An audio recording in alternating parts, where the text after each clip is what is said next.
Bonjour à tous, nous voici dans une semaine qui ouvre la saison des éclipses.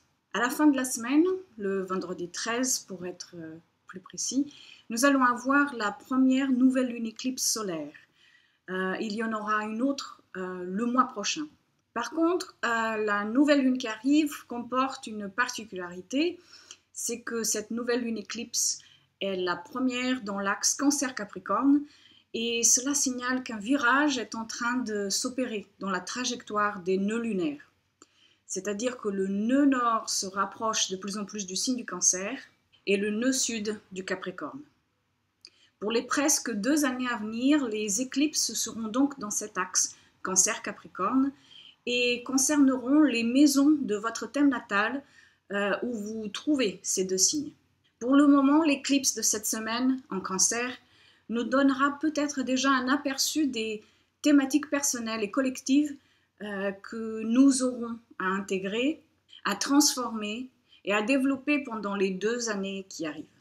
Je vais poster un article d'information générale sur cette nouvelle lune éclipse sur mon blog vers la fin de la semaine. Vous trouvez le lien pour accéder à mon blog ici dans la barre d'infos.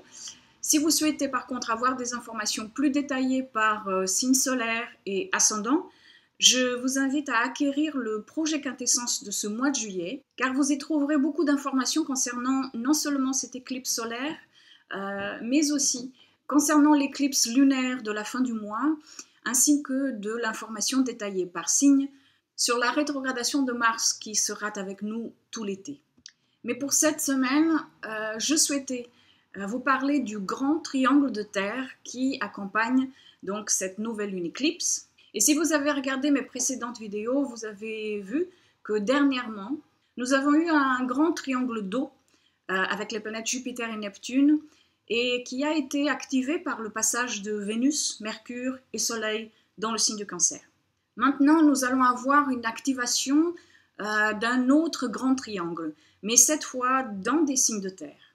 Dans des signes d'eau, nous avons été invités, et nous sommes toujours invités, à entrer plus profondément dans le sentiment, à accueillir notre sensibilité, notre vulnérabilité, notre malléabilité, à entrer dans une autre relation à l'inconscient, à percevoir nos codépendances, victimisation et peur.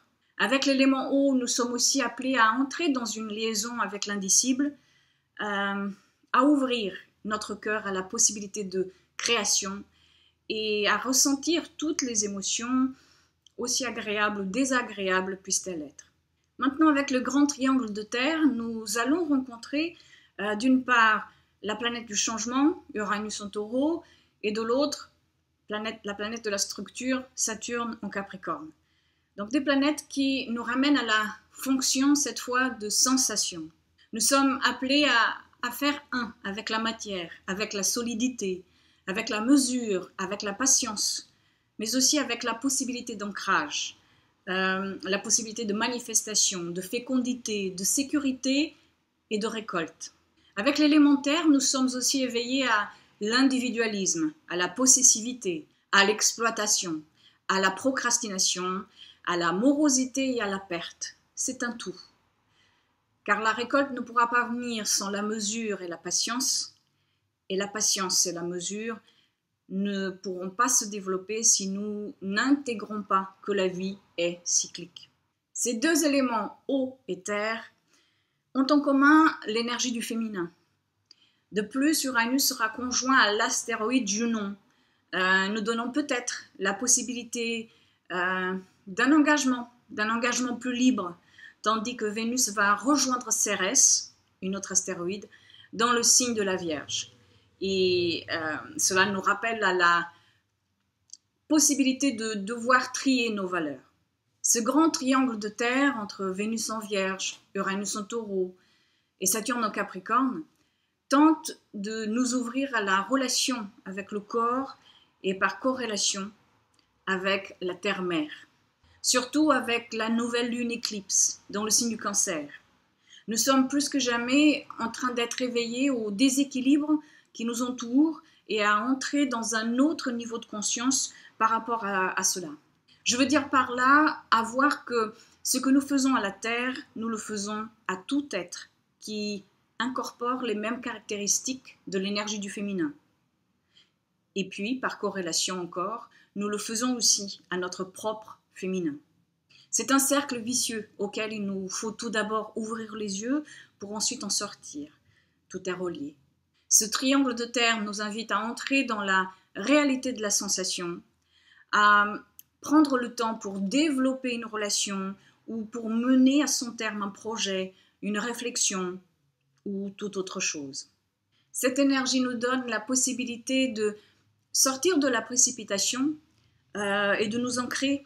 Mais encore une fois, c'est toujours notre capacité à être dans le moment ou pas qui fera le reste. Et ce grand triangle de terre sera réactivé encore 2 autres fois au cours de cet été, avec le passage du soleil le 26 août et puis avec le passage de Mercure le 8 septembre. Alors c'est une première ouverture maintenant qui se fait, et ce grand triangle de terre nous aide à aller aussi vers les transitions qui viendront en deuxième partie de l'année. Si vous avez des planètes personnelles, points ou angles de votre thème, au tout début des signes de terre, c'est-à-dire Taureau, Vierge, Capricorne, vous pouvez peut-être ressentir plus fortement cet aspect. Quelques gouttes de walnut des fleurs du Dr Bach pour enlacer les transitions par lesquelles nous sommes tous, d'une manière ou d'une autre, en train de passer. Et walnut pourra vous aider à renouer avec la confiance et à ouvrir votre esprit afin d'avoir une vision plus élargie de ce qui se vit.